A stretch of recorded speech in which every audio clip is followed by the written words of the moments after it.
Empezar agradeciendo la presencia, la concurrencia y el interés de los oradores de hoy día, don Félix Maradiaga, don Ricardo Israel, el embajador McPhill, que habló desde Washington, y este dilecto grupo de damas, Irlanda Jerez, Dina Díaz, Ileana Labastida y Beatriz Rangel, que ha proclamado la preeminencia femenina hoy día. Agradecer a Jeffrey Isaac Jarquín, a Luis Galeano y obviamente a nuestro presidente y a toda la gente que sigue este importante foro.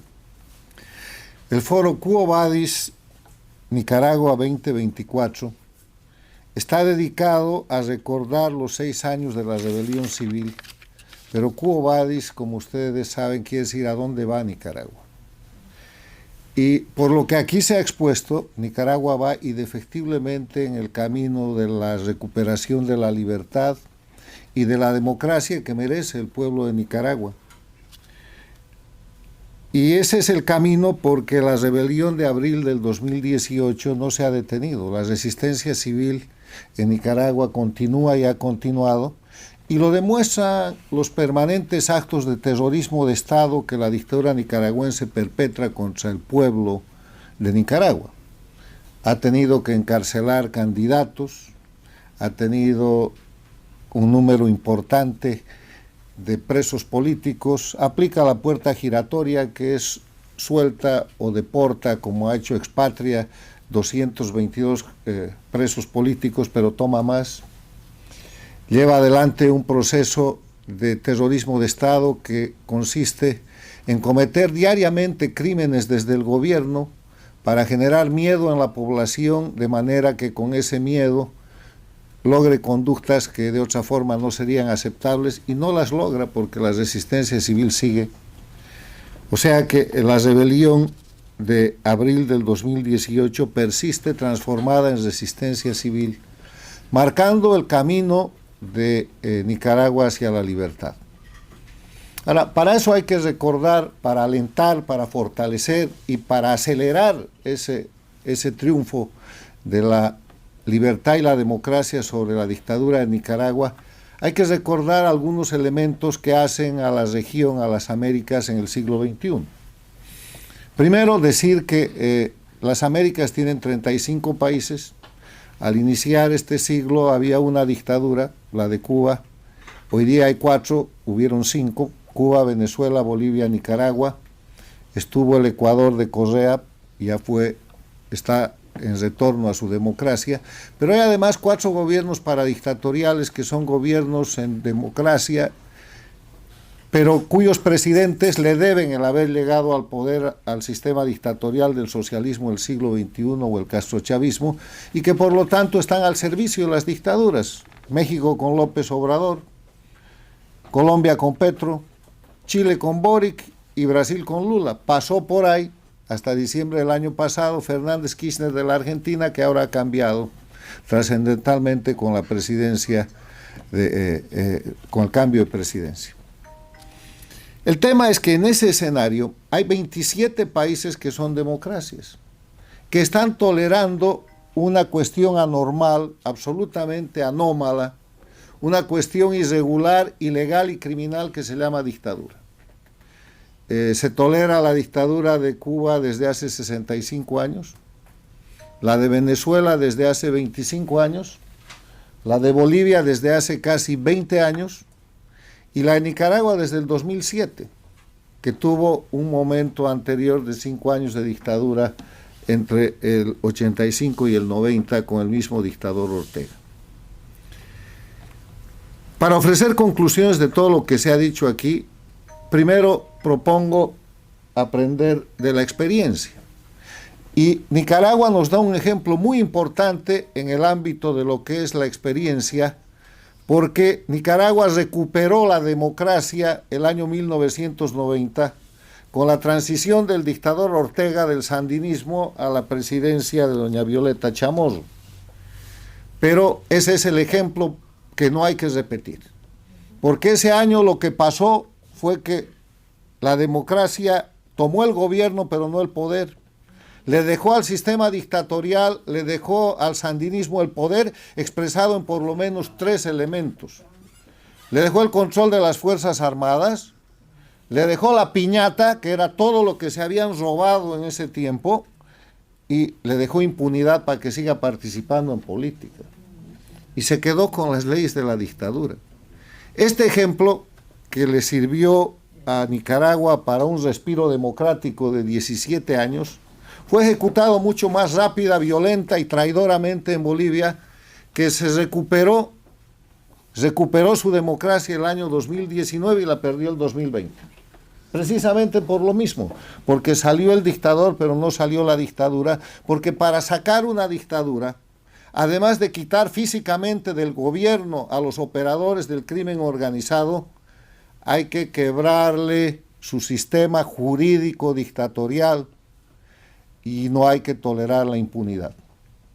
Esos son los 2 elementos esenciales que hay que anotar como experiencia de este retorno a la dictadura que ha hecho Nicaragua el año 2007, alentada por la corrupción, por la impunidad de los corruptos, llámese Alemán y compañía, y la complicidad de empresarios privados que hasta ahora coparticipan en detentar el poder, y la creación de una oposición funcional servil a la dictadura que hasta ahora sigue operando.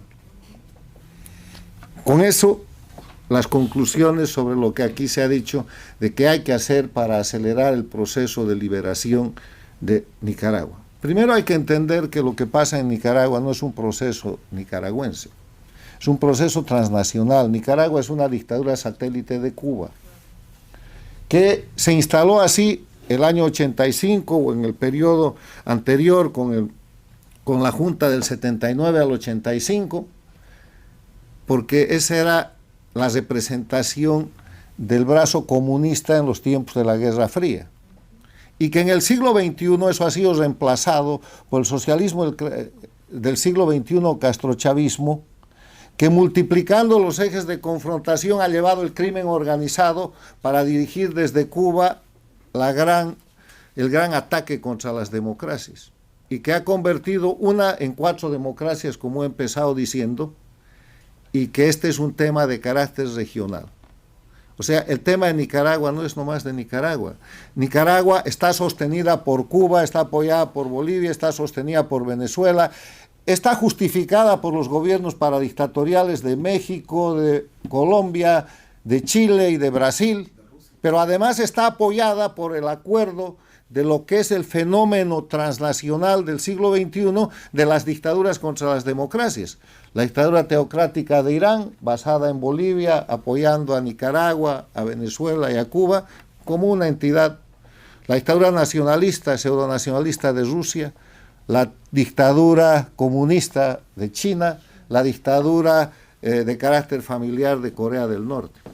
O sea, hay una alianza mundial de las dictaduras que no tienen un jefe y no consolidan hoy día una unidad para desafiar al mundo democrático, simplemente porque Rusia no se va a someter a China, China no se va a someter a Irán, Irán y China no se van a someter a Rusia. O sea, tienen un problema de liderazgo que permite determinado tipo de coordinación criminosa, pero que les quita una efectividad que en otro caso sería muy grande. Primero, les digo, Nicaragua no es un fenómeno nicaragüense, es un fenómeno en las Américas, y se trata de que es víctima de una agresión transnacional. Es una dictadura satélite. Segundo, hay que identificar en consecuencia al adversario. Y el enemigo principal en la región de la libertad del pueblo de Nicaragua está en Cuba. Y está operado por los brazos de los otros satélites que son Nicaragua y Bolivia, con los 4 gobiernos paradictatoriales. Se ha mencionado aquí a la CELAC. ¿Qué es la CELAC? La CELAC es un rótulo creado por el castrochavismo para tratar de atacar a la Organización de Estados Americanos y que fracasa todos los días. Acaba de fracasar con la convocatoria que han hecho para tratar el tema de México con Ecuador, y han ido 6 países. O sea, tercero, los líderes democráticos y los países democráticos, que hasta ahora tienen una conducta de tolerancia y en algunos casos de complicidad, tienen que entender, y yo creo que están entendiendo, que la existencia de dictaduras en la región, además de ser un hecho anómalo, es un hecho perjudicial para ellos. Porque las dictaduras de Cuba, Venezuela, Bolivia y Nicaragua son dictaduras de crimen organizado transnacional que controlan países que han convertido en narcoestados. Y que en los últimos años, además de los mecanismos tradicionales de agresión a la democracia, que son el terrorismo, la guerrilla, la extorsión, el secuestro, el asesinato de la reputación, los crímenes normales, han incorporado dos: el narcotráfico y el crimen común, que lo están utilizando para generar inseguridad ciudadana en todas las Américas y de esa manera desestabilizar las democracias. ¿Cómo atacan a las democracias ahora? Miren el Ecuador, miren el éxito del presidente de El Salvador, porque salvan el ataque del crimen común, del crimen organizado, que está digitado desde Cuba y que tiene plataformas en las embajadas de Nicaragua, de Bolivia, de Venezuela, para soportar el crimen normal. No otra cosa representa, porque hay pruebas, por ejemplo, el asesinato del teniente venezolano, que es refugiado político, que se acaba de producir en Chile, al que dicen, es el Tren de Aragua. ¿Y qué es el Tren de Aragua? Crimen organizado operado por la dictadura de Venezuela bajo entrenamiento de la dictadura de Cuba. O sea, están reemplazando la guerrilla de la década de los 60, la guerrilla urbana de los 70, el terrorismo urbano por el crimen y el narcotráfico. Hay que anotarlo. Y finalmente, cuando se habla de unidad, que es lo más difícil, yo en vez de unidad sugeriría nomás que se junten. O sea, la unidad es una cosa muy complicada. Pueden haber problemas ideológicos, pueden haber problemas personales. Quiero decirles que aquí deberían haber algunos oradores más que han decidido no venir porque venían algunos que no les gustaba. Pero siendo el instituto una entidad pluralista, respeta ese tipo de opinión, se la pierden. No vamos a decir quiénes son, pero los vamos a seguir invitando para ver si cambian de idea. Entonces, no hay que buscar la unidad, porque lo que pasa en Nicaragua con el tema de la unidad pasa en Cuba, pasa en Bolivia, pasa en Venezuela. ¿Por qué? Porque además de que las dictaduras tienen un mecanismo muy diseñado y muy lubricado para dividir la oposición, que va desde el dinero hasta las amenazas, somos los latinoamericanos, por nuestra cultura de ascendencia española, la base indígena y la bendición católica, absolutamente propensos a formar grupos y a no tener unidad. Es la historia de los 500 años últimos. Entonces, en ese marco tratemos de juntarnos. Y mi sugerencia es que nos juntemos internamente en cada país e internacionalmente en las Américas en contra de las dictaduras en base a un solo elemento. Tenemos el mismo enemigo. Y el día que derrotemos ese enemigo hemos de haber salvado el problema y ya podemos pelear. Ya podemos empezar a sacar las banderas políticas, las banderas de grupo, las aspiraciones personales, las candidaturas y todo lo que quieran. Muchas gracias.